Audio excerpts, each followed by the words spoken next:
مرشد کامل کسے کہتے ہیں، اور مرشد کن صفات اور کن خواص اور صفات کا مالک ہوتا ہے؟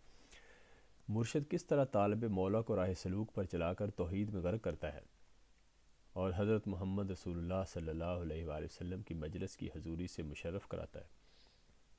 مرشد سے کیا چیز حاصل ہوتی ہے اور وہ کس مقام، منزل اور مرتبہ کا حامل ہوتا ہے؟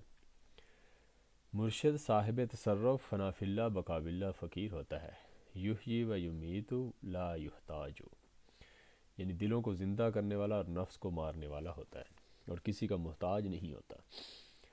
مرشد پارس کے پتھر کی طرح ہوتا ہے۔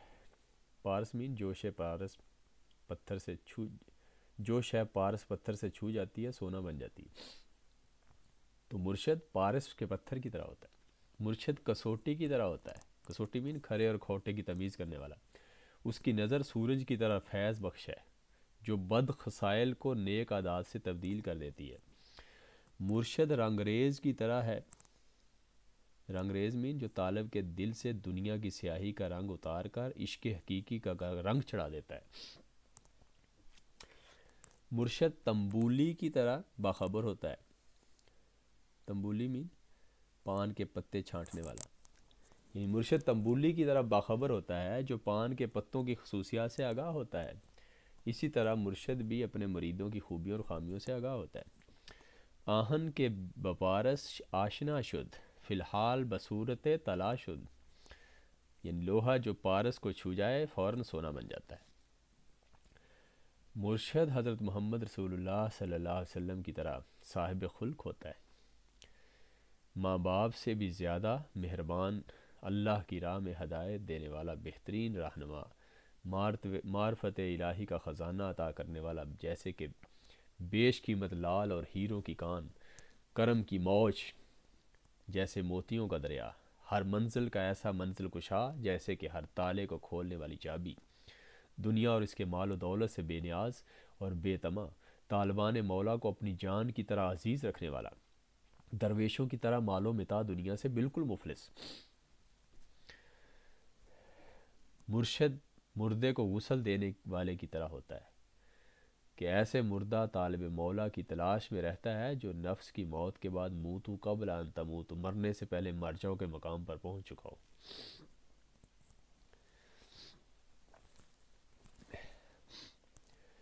اس کا جسم مردہ اور دل زندہ ہو چکا ہو اور وہ راہ فقر میں فاقہ کشی کرنے والا ہو۔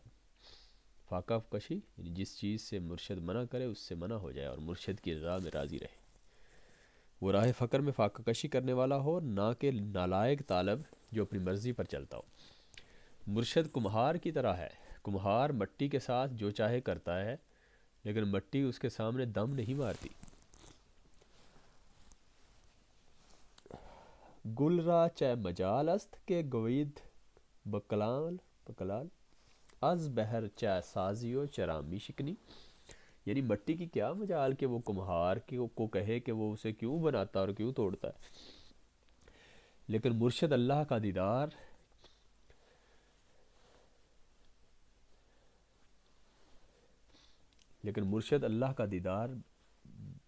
بین اور طالب صادق الیقین ہونا چاہیے، یعنی مرشد اللہ کا دیدار بین اور طالب صادق الیقین ہونا چاہیے۔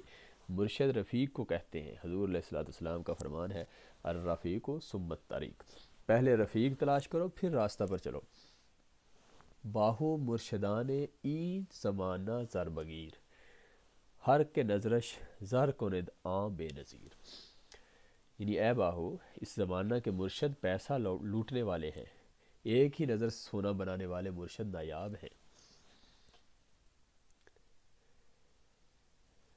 باہو مرشدان ای زمانہ زر پرست تو زن پرست، زن پرست تو زر پرست تو دل سیاہ و خود پرست، یعنی اے باہو اس زمانے کے مرشد مال و دولت اور عورتوں کی پرستش کرتے ہیں، یہ زن پرست، زر پرست اور خود پرست ہیں، اس لیے ان کے دل سیاہ ہیں۔ باہو مرشدان واصلان حق عشق سوز، ہر ساعتی ہر دم بسوز و شب بروز، اے باہو اللہ تعالیٰ سے واصل مرشد دن رات ہر لمحہ اور ہر سانس عشق میں جلتے رہتے ہیں۔ سن آدمی کا وجود دودھ کی طرح ہے۔ دودھ میں دہی، لسی، مکھن اور گھی بھی موجود ہوتے ہیں۔ اسی طرح آدمی کے وجود میں نفس، قلب، روح اور سر اکٹھے پائے جاتے ہیں۔ مرشد ایسا ہونا چاہیے کہ جس طرح عورت دودھ میں مناسب مقدار میں دہی ملاتی ہے، پھر یہ دودھ ساری رات میں جم کر دہی کی شکل اختیار کر لیتا ہے۔ پھر جب اس دہی کو بلویا جاتا ہے تو اس پر مکھن آ جاتا ہے، مکھن الگ ہو جاتا ہے اور لسی الگ ہو جاتی ہے۔ پھر جب اس مکھن کو آگ پر رکھا جائے تو آگ کی تپش سے اس میں موجود میل الگ ہو جاتی ہے اور ہر قسم کی میل سے پاک خالص گھی تیار ہو جاتا ہے۔ بس مرشد کو عورت سے کمتر نہیں ہونا چاہیے۔ جس طرح عورت دودھ کے کام کو انتہا تک پہنچاتی ہے، بالکل اسی طرح مرشد طالب مولا کو اس کے وجود میں مقام نفس، مقام قلب اور مقام روح، مقام سر، مقام توفیق الہی، مقام علم شریعت، طریقت، حقیقت اور معرفت کو الگ الگ کر کے دکھا دیتا ہے۔ وہ طالب مولا کو مقام خناس، خرطوم، شیطان، حرص، حسد اور کبر کو بھی اسی طرح الگ الگ کر کے دکھاتا ہے، جس طرح قصاب بکرے کو ذبح کر کے اس کی کھال اتارتا ہے اور اس کی ہر رگ اور بوٹی کو الگ کر دیتا ہے اور اس کے گوشت سے علائشوں کو نکال پھینکتا ہے۔ مرشد کامل مکمل کو اسی طرح ہونا چاہیے کہ طالب مولا کے وجود سے غیر ماسوا اللہ کو جدا کر دے، ورنہ اس کے ہاتھ میں ہاتھ نہیں دینا چاہیے۔